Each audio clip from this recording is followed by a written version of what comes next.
and Okay, hold on a second. Can you see my presentation? yes, we can. Okay. So, I'm Georgios Vassiliadis from University of Aegean, based in Chios, island Chios in Greece. My research title is Exploring the Role of Nature-Based Leisure in Promoting Sustainable Tourism. So, tourism has grown dramatically over the past 2 decades, with international arrivals increasing from around 500 million in 2000 to more than 1.2 billion in 2018, according to the World Tourism Organization. While this growth has generated significant economic benefits, it has also placed increasing pressure on natural ecosystems, carbon emissions, and local communities. Within this context, nature-based leisure plays a central role. It represents a form of tourism that relies directly on natural landscapes, biodiversity, and outdoor experiences. However, this creates a fundamental paradox. Tourism depends on natural resources to attract visitors, but at the same time, mass tourism can degrade those very resources. This raises an important research question. How does environmental sustainability actually relate to tourism development across countries? To address this, my study analyzed data from 173 countries over the period 2000 to 2018, combining sustainability indicators with tourism metrics. Using a mix of economic models and machine learning techniques, the goal is not to establish causality, but to map the global patterns linking sustainability and tourism.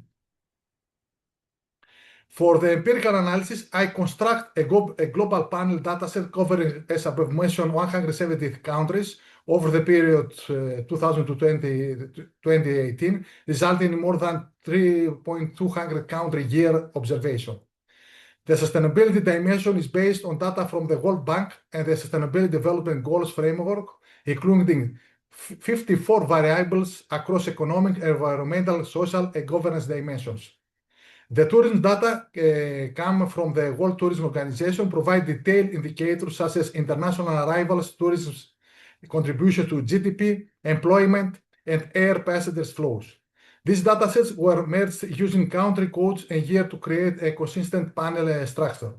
In addition, 7 variables were constructed to improve compatibility, including a leisure ratio, CO2 emissions per capita, and log transformations to address skewness in the data. So, hold on a second. Okay. A central element in the analysis is the construction of the Nature Sustainability Index. This is a composite indicator based on 4 standardized components: renewable energy use and rural population share as positive contributions, and CO damage and forest depletion as negative components. The index captures the extent to which a country follows a more nature-compatible development model. Methodologically, the analysis follows a multi-step approach. First, conduct exploratory data analysis to understand distributions and trends. Second, I estimate regression models using robust standard errors. Third, I apply principal component analysis and key means clustering to identify country typologies. Finally, I use machine learning models, specifically random forest and gradient boosting, to capture nonlinear relationships. The aim is not to establish causality, as above mentioned, but to map the empirical structure of the sustainability tourism relationship. Table 1 summarizes the key descriptive statistics of the dataset, which includes over 3,200 country year observation. A first important point is the strong asymmetry in the tourism activity. While the average number of the arrivals per 1,000 people is about 781, the median is only 268, indicating that a small number of countries attract disproportionately high tourism flows. Tourism contributes around 5% of GDP on average, but in some cases it exceeds 50%, highlighting the dependence of certain economies on tourism. Looking at sustainability indicators, we observe substantial variation. Renewable energy ranges from almost zero to nearly 100%, reflecting a very different energy structure across countries. CO2 emissions per capita also vary widely, from negligible levels to extremely high values in resource-intensive economies. Finally, the Nature Sustainability Index is centered around zero, as expected, with a moderate dispersion, capturing the diversity of sustainability profiles across countries. Overall, the table highlights both the heterogeneity and the imbalance that characterize the global tourism sustainability landscape.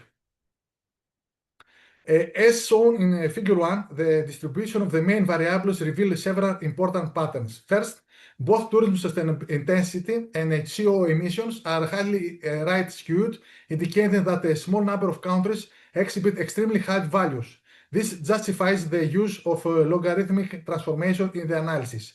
Second, the leisure ratio is strongly concentrated at high values, with most countries reporting that the majority of tourism is driven by personal travel rather than business.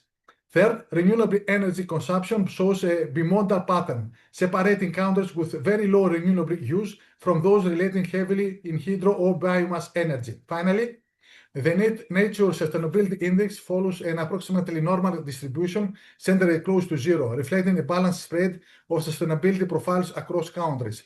The figure highlights the strong heterogeneity and non-linearity present in the data. Figure 2 presents the global trends in tourism and sustainability indicators over the period 2000-2018. We observe a strong and continuous increase in total tourist arrivals, which nearly doubled from around 0.65 to over 1.2 billion. Similarly, tourism intensity rises significantly, indicating that more countries are experiencing higher tourism pressure over time. In contrast, sustainability indicators show much slower progress. Renewable energy consumption remains relatively stable, suggesting limited advancements in the global energy transition. At the same time, CO2 emissions per capita exhibit a slight upward trend. Tourism contribution to GDP increases modestly, with a notable dip during the 2009 financial crisis. The figures highlight a growing imbalance. Tourism expands rapidly, while sustainability improvements lag behind. On Figure 3 presents the comparison across continents in terms of tourism intensity and the Nature Sustainability Index. The figure highlights an inverse relationship. Regions with higher sustainability tend to attract fewer tourists, reinforcing the core paradox of the study. Well, some of this data we're going to see also in the following data.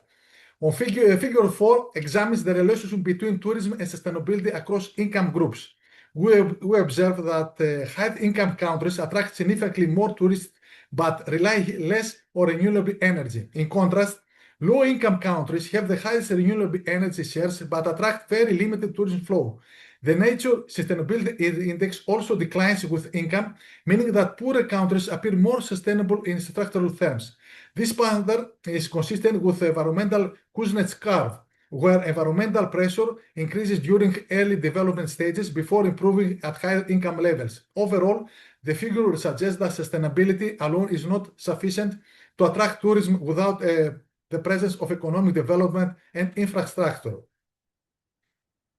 Table 2 presents the results of the regression model explaining tourist intensity.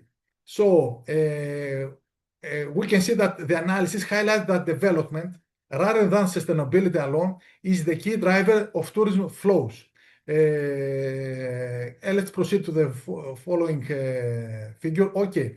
Figure 4 presents the correlation structure between tourism and sustainability indicators. The most important relationship is the positive correlation between GDP per capita and tourism intensity, confirming that more developed countries attract more tourists. At the same time, renewable energy shows a negative correlation with both GDP and tourism, indicating that high renewable shares are mainly found in lower income economies. The Nature Sustainability Index also has a weak negative relationship with tourism intensity, reinforcing the idea that more sustainable countries tend to attract fewer tourists. In addition, variables such as internet penetration and life expectancy are positively associated with tourism, highlighting the role of infrastructure and stability. So, the figure reveals a consistent pattern. Development and tourism go together. while sustainability is often inversely related. Figure 6 presents the key bivariate relationship between sustainability indicators and tourism. First, we observe a clear negative relation between renewable energy and tourism intensity, where countries with very high renewable shares tend to attract fewer tourists. Second, GDP per capita shows a strong positive relationship with tourism, confirming the economic development is a major driver. Third, the relationship between the Nature Sustainability Index and tourism is not linear, following a hub-shaped pattern. Tourism peaks at intermediate levels of sustainability and declines at both extremes. Finally, CO emissions per capita are positively associated with the leisure ratio, indicating that high emission economies tend to attract mainly leisure tourists. Overall, these patterns highlight the complexity and non-linearity of the sustainability tourism relationship. Also, this figure 7 presents one of the most important findings of the study, showing the relation between sustainability and tourism across different income groups. In low and lower middle income countries, the relationship is negative, meaning that even when countries have strong sustainability profiles, they attract fewer tourists. This reflects the lack of infrastructure and connectivity. However, in upper middle income countries, the relationship becomes strongly positive. At this stage, countries are able to convert their natural assets into tourism flows. In high-income countries, the relationship remains positive but weaker, suggesting that other factors such as branding and cultural attraction become more important. So, this figure reveals a clear development threshold. Sustainability becomes an advantage only after a certain level of economic development is reached. A lot of figures, sorry, I need to show you my data. So, figure 8 presents the results of the principal component analysis summarizing main dimension of variation in the data. So, the PCA helps reduce complexity and shows that development, tourism structure, and sustainability represent three distinct but interacting dimensions. On figure 9, present the country clusters projected onto the first two principal components. We can clearly observe three distinct groups of countries. The first cluster represents emerging economies positioned in the middle of the development spectrum with moderate tourism levels. The second cluster includes NATO-rich but low infrastructure countries located on the left side, reflecting low development and very limited tourism activity despite strong sustainability characteristics. The third cluster consists of highly developed countries concentrated on the right with a high tourist intensity and strong economic indicators. This visualization highlights that countries are not randomly distributed, but from clear structural groups driven primarily by development level and tourism capacity rather than sustainability alone. Table 3 summarizes the main characteristics of the three country clusters. The table highlights a clear structural contrast. Tourism success is strongly associated with development and infrastructure, while sustainability alone is not sufficient to generate high tourist flows. Figure 10 visualizes the three clusters using a normalized radar chart along direct comparison across key indicators. Cluster 2, the NATO-rich but low-income groups, clearly stands out in renewable energy, rural population, and forest depletion, but scores very low in tourism income and infrastructure. Cluster 3, the developed group, shows the opposite pattern, leading in tourism intensity, GDP, internet access, and life expectancy, but with high CO emissions and low renewable energy shares. Cluster 1 lies in between, representing emerging economies with moderate values across most dimensions. So the chart highlights a clear structural trade-off. Sustainability and tourism performance are not aligned, and development plays a central mediating role. Table 4, these results show that traditional linear models miss important indications, threshold effects that are captured by more advanced methods. Figure 11 presents the future importance results from the random forest model using two different methods.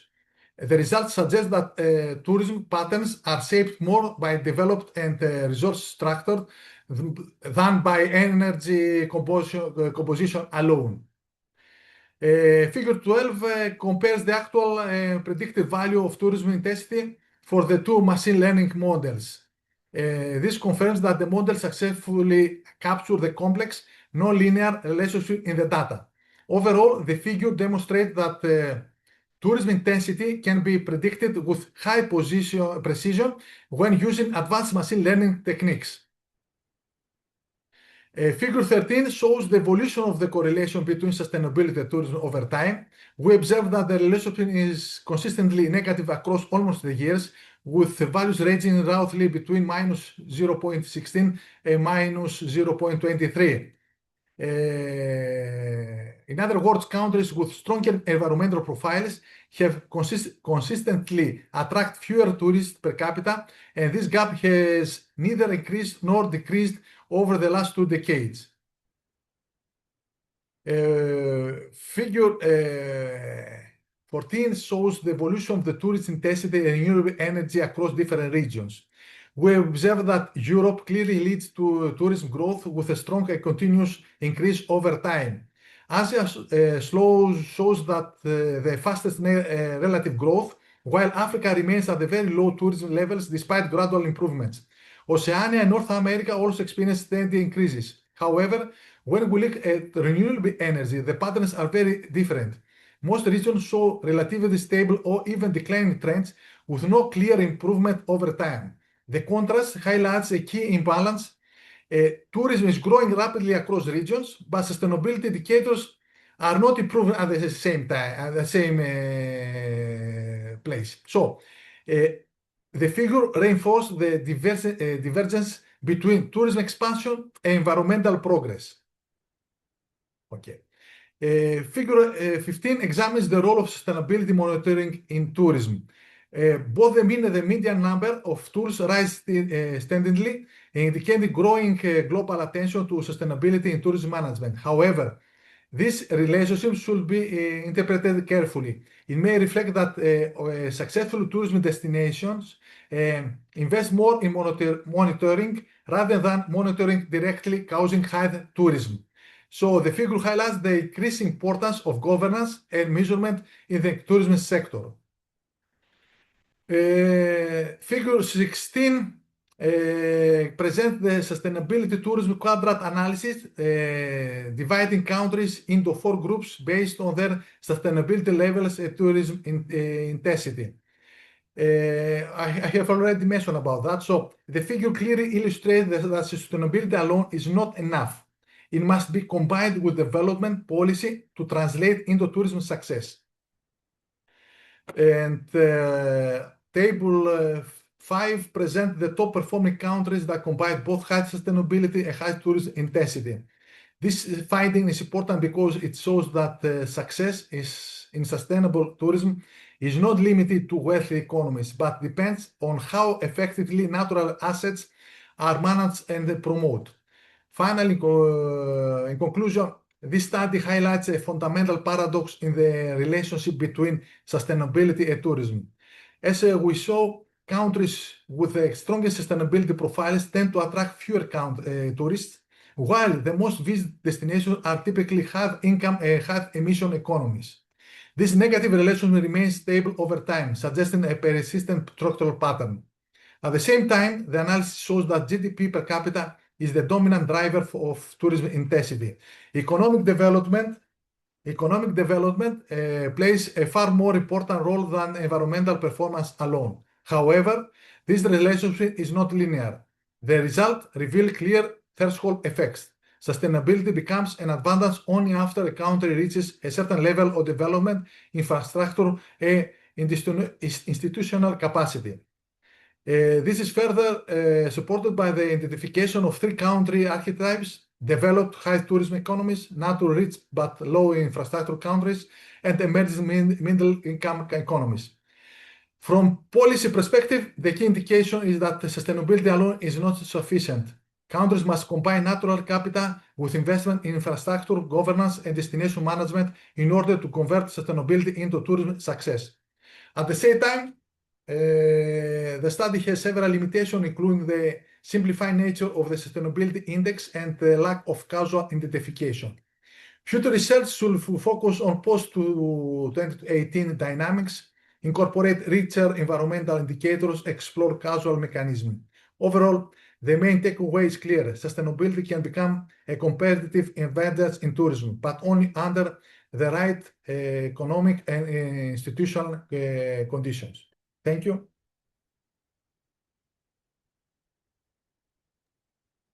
Thank you. Thank you very much.